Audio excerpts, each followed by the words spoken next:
Okay, this is part 3 of the Culminating Project, Culturally Responsive Instructional Plan. So on day 1, I'm going to have my students break into leveled groups, and this lesson is going to be about the Renaissance. I'm going to use the NWEA test results to inform my groups. I'm going to break them into groups of basic readers, intermediate readers, and advanced readers. I'm going to have an article specifically tailored to each reading group. My beginning readers are going to be reading about Raphael, whereas my intermediate readers will read about Michelangelo, and my advanced readers will read about Leonardo. They're going to read and they're going to answer questions about the artist. They're all going to have the same set of questions to answer, and they're also going to start to fill out a KWL sheet about what they already know, what they want to know, and ultimately what they learned about each artist. They're going to start with their artist, but then we're going to come back to it in the next day and finish it up.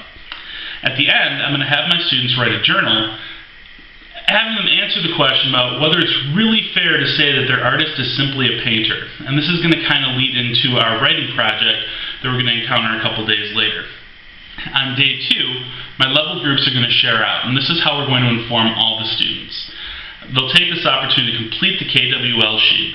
So for whatever artist they didn't have, they're going to go through the process.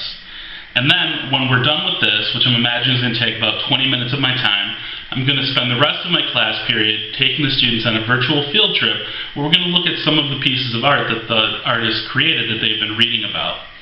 And then at the end, they're going to do another journal for me where they tell me which artist they feel the most drawn to. On day 3, we're going to actually start our writing projects.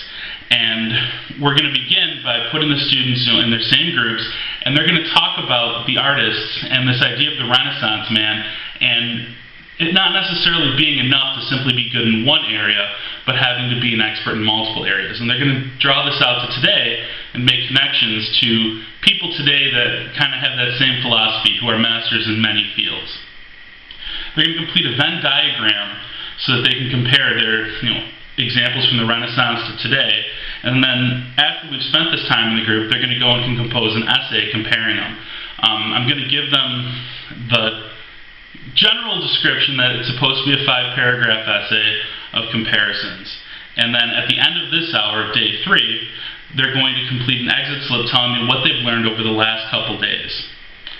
Day 4 is going to start with the students who didn't finish their writing the previous day finishing.